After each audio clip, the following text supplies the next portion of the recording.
সম্মানিত ভিউয়ার্স, আসসালামু আলাইকুম। আজকে আমরা অষ্টম শ্রেণীর গণিত বইয়ে 2.1 অধ্যায়ের সরল মুনাফা বিষয়ক যে বেসিক আলোচনা আছে সেই আলোচনাগুলোকে কমপ্লিট করব। তো দেখেন, এই সরল মুনাফা নট অনলি একাডেমিক, এটা কিন্তু চাকরির জন্য খুবই ইম্পর্টেন্ট একটা টপিক। তো দেখেন যে সরল মুনাফা 2.1 অধ্যায়, আমরা বলবো কি এটাকে সরল মুনাফা। সরল মুনাফা বা সিম্পল, আমরা বলতে পারি সিম্পল প্রফিট। সিম্পল প্রফিট, এটা এইভাবে বলতে পারি। তো দেখো, তার সরল মুনাফা বা সিম্পল প্রফিট। তো সরল মুনাফা জিনিসটা আসলে কি জিনিস একটু বুঝি। মুনাফা বলতে আপনারা তো আমাদের গ্রাম অঞ্চলে যেটাকে বলছে সুদ, সুদ বলে, হ্যাঁ, যেটাকে আমরা সুদ বলে, যেটা একেবারে নিকৃষ্ট এবং খারাপ একটি কাজ। এই সুদের কারণে কি হয়, সুদকে ইংলিশে বাংলায় বলে সরি আরবিতে বলে রিবা, তাই না, সুদ। তো এই সুদ হচ্ছে একটা নিকৃষ্ট ওয়ার্ড, আমরা যেটাকে বলবো। এই সুদের কারণে ধনীগুলো ধনী হয় আর গরিব সর্বদা কি হয়, গরিব হয়, যেটাকে ইসলাম সাপোর্ট করে না, সমর্থন করে না। তারপরেও আমাদের এই অঙ্কগুলো করা লাগে, তাই না? আচ্ছা, এটা একটা হিসাবের জিনিস, অবশ্যই এটা আমাদেরকে কম করতে হবে। কিন্তু যারা আপনারা এডুকেটেড পার্সন রয়েছেন, আমি আশা রাখবো অবশ্যই আপনারা এটা থেকে অ্যাভয়েড হবেন। তো দেখেন, সুদ বা রিবা বা মুনাফা, এটাকে বলে আবার ইন্টারেস্ট। ইন্টারেস্ট মানে কি মজা, তাই না? যারা খায় তারা বলে এটা মজা, খুবই মজা, ইন্টারেস্ট। তো দেখেন, তাহলে সরল মুনাফা বা সিম্পল প্রফিটটা কি জিনিস। মনে করেন যে একজন মানুষকে আপনি 100 টাকা দিয়েছেন, 100 টাকা দিয়েছেন, আমি আশা রাখবো আপনি দিবেন না এইভাবে যে 100 টাকা। সাপোজ যে 100 টাকা আপনি একজন মানুষকে দিয়েছেন, কথা ছিল যে ওই ব্যক্তি 1 বছরে আপনাকে 10 টাকা করে লাভ দিবে। লাভ, লাভ দিবে। আমরা লাভ বুঝি, লাভ বুঝি, তাই না? লাভ, লাভ দিবে। তাহলে 100 টাকা আপনি ওই ব্যক্তিকে দিয়েছেন, কথা ছিল যে 1 বছর পরে সে আমাকে লাভ দিবে 10 টাকা। কয় টাকা? 10 টাকা। তার মানে সেই ব্যক্তি যদি আমাকে 1 বছরের টাকাটা ফেরত দেয় আসল সহকারে, এটাকে আমরা বলবো আসল বা প্রিন্সিপাল। কি নাম? আসল বা প্রিন্সিপাল। আমি 100 টাকা যে ব্যক্তিকে দিয়েছিলাম সেটা হচ্ছে আমার প্রিন্সিপাল, প্রিন্সিপাল বা আসল, ঠিক আছে? বা মূলধন, আমরা যেটাকে বলি মূলধন। ওই 100 টাকা আমি ব্যক্তিকে দিলাম, কথা ছিল সে আমাকে 10 টাকা লাভ দিবে। এই লাভটার নাম হচ্ছে ইন্টারেস্ট। কি নাম বাবা? ইন্টারেস্ট। ওকে, বা মুনাফা বা সুদ। কথা বোঝা গেল তো? আচ্ছা, এখন কোনো কারণে ওই ব্যক্তি 1 বছরে 100 টাকা আর 10 টাকা, টোটাল হচ্ছে কত? 110 টাকা তোমাকে দিতে পারেনি, দিতে পারেনি। কোথায় বোঝা গেল? এখন পরবর্তী বছরে তাহলে কি হবে? পরবর্তী বছরে দেখা যাবে যে 110 টাকা তো তোমার ছিল, তাই না? এবার 10 টাকা তো তোমার সুদ ছিল, এই তুমি যে 1 বছর দিতে পারোনি, 10 টাকা সুদ ছিল। পরবর্তী বছর দেখা গেল কি, আবার 10 টাকা বেড়ে গেল, আবার 10 টাকা বেড়ে গেল, মানে সুদটা সুদের জায়গায় থেকে গেল। আর 100 টাকা যে তোমার আছে, আবার 100 টাকা থেকে আরো 10 টাকা বের হয়ে গেল, 10 টাকা বের হয়ে গেল। তাহলে তুমি যদি 2 বছরে তোমাকে যদি ওই ব্যক্তি টাকাটা যদি ফেরত দেয়, ফেরত দেয় মানে কি, সুদ আসলে যদি ফেরত দেয়, তা সে কত টাকা তোমাকে দিবে বাবা? 120 টাকা। 120 টাকা। তা এই যে মুনাফাটা পাওয়া যাচ্ছে অনলি তোমার প্রিন্সিপাল থেকে, শুধুমাত্র কি থেকে? প্রিন্সিপাল থেকে। কোথায় বোঝা, মানে আসল থেকে যে মুনাফাটা পাওয়া যাচ্ছে সেই মুনাফাটাই হচ্ছে তোমার মুনাফা। কোথায় বোঝা গেল? তার মানে 100 টাকা তুমি দিয়েছো ব্যক্তিকে, ব্যক্তিকে কথা ছিল সে প্রতি বছরে 10 টাকা করে তোমাকে লাভ দিবে, বা 1 বছরের মধ্যে তোমাকে লাভ এবং আসল পরিশোধ করবে। তো দেখা গেল কি ব্যক্তিটা 1 বছরে টাকাটা পরিশোধ করতে পারেনি। তার মানে কি হইলো, 1 বছরে পরিশোধ করতে পারেনি মানে কি, তোমার টাকা হইলো কত? 110 টাকা।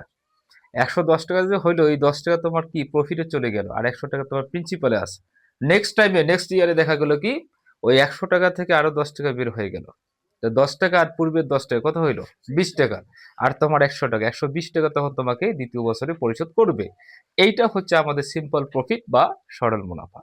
কথা বোঝা গেল? যদি বিষয়টা এরকম হইতো, যেহেতু সিম্পল প্রফিট নিয়ে আলোচনা করতেছি, আমরা তো জানি যে পৃথিবীতে সবকিছু হচ্ছে আপেক্ষিক, সবকিছু কি। তো আমি যে সিম্পল প্রফিট বলতেছি, এতে কিন্তু বিষয়টা ক্লিয়ার না। আমার মনে হয় না যে এটা ক্লিয়ার। তা ক্লিয়ার করার জন্য আমরা, যেহেতু সরল মুনাফা আছে, তাহলে এর বিকল্প একটা মুনাফা খুঁজে বের করার চেষ্টা করি, তবে আমরা কিন্তু বুঝতে পারবো। তো দেখো, তাহলে এই বিকল্প একটা মুনাফা আছে কি বাবা, চক্রবৃদ্ধি মুনাফা। কি বৃদ্ধি? চক্রবৃদ্ধি মুনাফা। একটু বোঝার চেষ্টা করি আমরা। চক্রবৃদ্ধি মুনাফা বা যেটাকে আমরা বলি কম্পাউন্ড প্রফিট। কি প্রফিট? Compound profit. একটু দেখি, COMPOUND, কম্পাউন্ড প্রফিট। একটু বিষয়টা বোঝার চেষ্টা করি। কম্পাউন্ড প্রফিট একটু খুব মনোযোগ দিবা। আমরা সিম্পল প্রফিট পড়লাম, এখান থেকে আমরা যতটা ক্লিয়ার, আমার মনে হয় 70% আমি ক্লিয়ার, আমি সহকারে আপনার ক্লিয়ার হয়ে গেছে, তাই না? এখন কথা হচ্ছে আরো বাকি 30% থাকে, এই 30% ক্লোজ হয়ে যাবে চক্রবৃদ্ধি মুনাফা কমপ্লিট করলে। এটা দেখো, কিন্তু আমাদের মেইন টার্গেট পয়েন্ট হচ্ছে সরল মুনাফা বা সিম্পল প্রফিট। ভাবে দেখো, তাহলে চক্রবৃদ্ধি মুনাফাটা কি জিনিস? ওই যে কথা ছিল, তুমি 100 টাকা তাকে দিয়েছো, তাই না? 100 টাকা তুমি কি করছো? তাকে দিয়েছো, কোন এক ব্যক্তিকে দিয়েছো। কথা ছিল কি, 1 বছরে সে তোমাকে 10 টাকা করে লাভ দিবে এবং ওই ব্যক্তি 1 বছরের টাকাটা কমপ্লিট করবে, পরিশোধ করবে। কি করবে? পরিশোধ করবে। এই ভালো করে বুঝো। তাহলে দেখা গেল কি, খুব মনোযোগ দিবা, যে 100 টাকা ব্যক্তিকে তুমি দিয়েছো এবং কথা ছিল যে 1 বছর সে তোমাকে 110 টাকা ফেরত দেবে, তাই না? ব্যাক করবে টাকা। এখন দেখা গেল কি, ওই ব্যক্তি তোমাকে 1 বছরের টাকাটা পে করতে পারেনি, পরিশোধ করতে পারেনি। এখন নেক্সট ইয়ারে মানে তার পরবর্তী বছরে তুমি তার কাছ থেকে কত টাকা এখন তুমি পেতে পারো। চক্রবৃদ্ধি মুনাফা কি বলে বাবা? দেখো, যেহেতু ব্যক্তি তোমাকে 1 বছরে 10 টাকা পরিশোধ করতে পারেনি, 1 বছরে 10 টাকা পরিশোধ করতে পারেনি, তাহলে এইখানে 100 আর 10 যোগ করতে হবে। 110 টাকা হইলো তোমার, এইটা হয়ে গেল আসল। কি হয়ে গেল? আসল। এখন তোমার এইটা হয়ে গেল আসল, এটা হয়ে গেল। কিন্তু আগের যে সরল মুনাফাটা ছিল, সেইখানে প্রিন্সিপাল ছিল আমাদের 100 টাকা, আর প্রফিট ছিল তোমার কত টাকা বাবা, বা ইন্টারেস্ট ছিল কত, 10 টাকা। কিন্তু এখন তোমার আসলও হয়ে গেল 110 টাকা। মানে সুদ আর আসল দুটাকে অ্যাড করে হয়ে গেল সুদ আসল, আর ওটাই হচ্ছে তোমার প্রিন্সিপাল, মানে কি আসল হয়ে গেল। কোথায় বোঝা গেল? এখন নেক্সট ইয়ারে ওই ব্যক্তিটা তো প্রথম বছরে পরিশোধ করতে পারেনি, তাহলে তোমার ওখানে আসলে হয়ে গেলে 110 টাকা। কত টাকা? 110 টাকা। এখন নেক্সট ইয়ারে সে তোমাকে কত টাকা পরিশোধ করবে? দেখো, এখন খুব মনোযোগ দিবা, যে 100 টাকায় তাকে দেওয়ার কথা ছিল 10 টাকা। কয় টাকা বাবা? কোথাকে বোঝা গেল? 100 টাকা দেওয়ার কথা ছিল 10 টাকা। কয় টাকা? অতএব 1 টাকায়, অতএব 110 টাকা। এখন তোমার এটা হয়ে গেল আসল। তাহলে 100 টাকা নিচে, 10 উপরে, আর 110 উপরে। এ কথা বোঝা গেল? আচ্ছা, তাহলে এটা এটা এটা এটা কাটা হয়ে গেল। তাহলে তোমার 11 টাকা দিতে হবে তাকে পরবর্তী বছরে, শুধুমাত্র সুদ। কত? শুধুমাত্র সুদ 11 টাকা। আগে 10 টাকা ছিল না, সরল মুনাফা 10 টাকা ছিল না, এখন হয়ে গেল 11 টাকা। কত টাকা? 11 টাকা।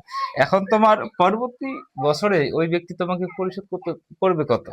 তাহলে 110 তো তোমার আছে আসল, ওর সাথে আরো 11 যোগ হবে, আরো 11, তাহলে 1 2 1 121 টাকা তোমাকে পরিশোধ করবে। কোথায় বোঝা গেল? তাহলে আগে ছিল কত? সরল মুনাফায় ছিল 120 টাকা, চক্রবৃদ্ধি মুনাফা হয়ে গেল 121 টাকা। 1 টাকা বৃদ্ধি হয়ে গেল, মানে সুদ আর আসল দুটা মিলে হয়ে গেল আসল। আমরা বলি সুদ আসল, এখানে সুদ আসল বলবো না, এখানে হয়ে গেল কি আসল। এটার নাম হচ্ছে কম্পাউন্ড প্রফিট বা চক্রবৃদ্ধি মুনাফা। চক্রবৃদ্ধি মুনাফাটা বাড়ে বেশি। কি হয়? মানে মুনাফা থেকে মুনাফা, মুনাফা থেকে, যেমন নিউক্লিয়ার বোম, তাই না? অ্যাটম বোম যেটাকে বলা হয়, তাই না? একটা থেকে দুইটা, দুইটা থেকে চারটা, চারটা থেকে আটটা, তার মানে এগুলো বাড়তেই থাকে। এতে কি হয়ে যায়? ওই ব্যক্তিটা নিঃস্ব হয়ে যায়। কি হয়ে যায়? নিঃস্ব হয়ে যায়। সবচেয়ে ক্ষতিকর যেটা, সেটা হচ্ছে চক্রবৃদ্ধি মুনাফা। কোনটা? চক্রবৃদ্ধি মুনাফা। এটা খেয়াল রাখতে হবে কিন্তু। কোথায় বুঝছো? আচ্ছা, তাহলে অবশ্যই এই যে সরল মুনাফা এবং চক্রবৃদ্ধি মুনাফা দিয়ে আমরা বিষয়টা ক্লিয়ার করলাম। সরল মুনাফা, অ্যাকচুয়ালি সরল মুনাফা। আচ্ছা, এখন এই সরল মুনাফা বের করার একটা ট্রিক্স রয়েছে, একটা সূত্র রয়েছে, যে সূত্রটা আমাদের সবাইকে জানা দরকার। আমি তো বলছি এটা শুধুমাত্র একাডেমিক লেভেলের জন্য না, যারা জব সিকার রয়েছেন তাদের জন্য মোস্ট ইম্পর্টেন্ট একটা টপিক। তো দেখো, তাহলে সরল মুনাফাকে আমরা লিখতে পারি কিভাবে? সূত্র হচ্ছে আই। সূত্র কি? আই। আই সমান আমরা লিখতে পারি PRN। এন, একটু লেখো যে আই সমান লেখা যায় পি আর এন। তাহলে আই সমান হচ্ছে পি আর এন, তার মানে আই এর যে ভ্যালুটা, যে মানটা, সেটা কি আসল এবং এর সাথে আর আমরা বিষয়গুলো এখনো জানি না, যে আই এর ভ্যালু হচ্ছে পি আর এন এর গুণফলের সমান। কি বললাম? পি আর এন এর গুণফলের সমান। তার মানে শুধুমাত্র ইন্টারেস্ট বের করতে হলে, আই বের করতে হলে আমাদের আসল লাগবে, রেট অফ ইন্টারেস্ট লাগবে, টাইম লাগবে, তাই না? তাহলে এই তিনটাকে গুণ করলে আমরা কিন্তু আই এর মানটা পাবো। ওকে, তো দেখি এগুলো একটা অ্যাব্রিভিয়েশন গুলো যারা চেষ্টা করি, যে আই, আইতে কি হয় বাবা? ইন্টারেস্ট। আইতে কি হয়? ইন্টারেস্ট বা মুনাফা। কি হয়? মুনাফা। ইন্টারেস্ট বা মুনাফা। এদিকে ব্র্যাকেট দিচ্ছি যে মুনাফা, যেহেতু আই আছে তাই আইটাকেও হাইলাইটস করে। তাহলে আই সমান হচ্ছে ইন্টারেস্ট বা মুনাফা। এরপরে কি আছে বাবা? পি। কি আছে? পি তো হচ্ছে কি? প্রিন্সিপাল। প্রিন্সিপাল। প্রিন্সিপাল মানে কি বাবা? আসল বা মূলধন। আসল বা মূলধন, খেয়াল রাখবেন। আর আর, এই এদিকে দেখো, আর তো হচ্ছে কি? Rate of interest. Rate of interest কি না? রেট অফ মানে মুনাফার হার। মুনাফার আর শতকরা বার্ষিক মুনাফার হার, আমরা যেটাকে বলি মুনাফার হার। কোথায় বোঝা গেল? Rate of interest. আর এন যেটা, এন দিয়ে হচ্ছে টাইম। টাইম মানে কি বাবা? সময়। দেখে রাখবেন যে এই যে বিষয়গুলা আমরা ক্লিয়ার হয়ে গেলাম। আর এটার নাম তো জানেন না, এরকম লোক মনে হয় পৃথিবীতে কম রয়েছে। এটার নাম কি? সমান। কি নাম? সমান। ওকে, তো সবগুলো বিষয় আমরা অলরেডি ক্লিয়ার করলাম, তাই না? দেখো, তাহলে আই তো হচ্ছে ইন্টারেস্ট বা মুনাফা, P is for principal, R is for rate of interest, আর N is for time. Okay, তো দেখো, তাহলে এই যে আই কে বের করতে হলে, মানে মুনাফাকে বের করতে হলে, আমাদের আসল গুণন মুনাফা হার গুণন সময়, মানে তিনটাকে মাল্টিপল করলে যে রেজাল্টটা হবে, সেইটাই হচ্ছে আমাদের কি বলতো? আই। কোথায় বোঝা গেল? আচ্ছা, এবার একটু দেখি যে আমরা জিনিসগুলোকে প্রশ্নের মধ্যে চিনবো কিভাবে। চিনবো কিভাবে? কোথায় খেয়াল রাখবেন কিন্তু, আমরা চিনবো কিভাবে এটা দেখো। যদি বছর বা টাইম বা পিরিয়ড অফ টাইম যদি দেওয়া থাকে, কোনো সময় যদি উল্লেখ করা থাকে, যেমন 2 বছর, 2 বছর কোনো সময় উল্লেখ থাকবে, 3 মাস, মাস উল্লেখ থাকবে, দিন থাকতে পারে, সপ্তাহ থাকতে পারে, সেকেন্ড থাকতে পারে, মিনিট থাকতে পারে। তার মানে কি? শেষ সংখ্যার শেষে, কার শেষে? সংখ্যার শেষে যদি টাইম, পিরিয়ড অফ টাইম যদি থাকে, মানে সময় যদি উল্লেখ থাকে, সময়গুলো বুঝেন তো? কোন কোন একক দেখলে আমরা বুঝবো যেগুলো সময় নির্দেশ করে? যেমন একটা বছর হচ্ছে একটা সময় নির্দেশ করে, মাস হচ্ছে একটা সময় নির্দেশ করে, মিনিট, সেকেন্ড, এগুলো কি সময় নির্দেশ করে না? আচ্ছা, যেহেতু তোমার ছোট মানে অবশ্যই বিষয়গুলো ভালো করে বুঝবা, যে সংখ্যার শেষে সময় উল্লেখ আছে, একটা টাইমের কথা বলা আছে, সময়ের কথা বলা আছে, তাহলে বুঝবা সেটার নাম হচ্ছে কি বাবা? এন। সেটার নাম কি? এন। সেটাই হচ্ছে আমাদের, কোথায় কি বোঝা গেল? সেটা হচ্ছে আমাদের এন। আচ্ছা, এরপরে দেখো আমরা মুনাফা বুঝি কিভাবে। মুনাফা বুঝি কিভাবে? যে সংখ্যাটা থাকবে, মনে করো যে 200 টাকা, 200 টাকা, মুনাফা 200 টাকা। মুনাফা কথাটা উল্লেখ করা থাকে, মুনাফা কোথায় কি করা থাকে? উল্লেখ করা থাকে। তাহলে মুনাফা থাকবে, এর পরবর্তী যে সংখ্যাটা সেটা অবশ্যই কি বাবা? আই।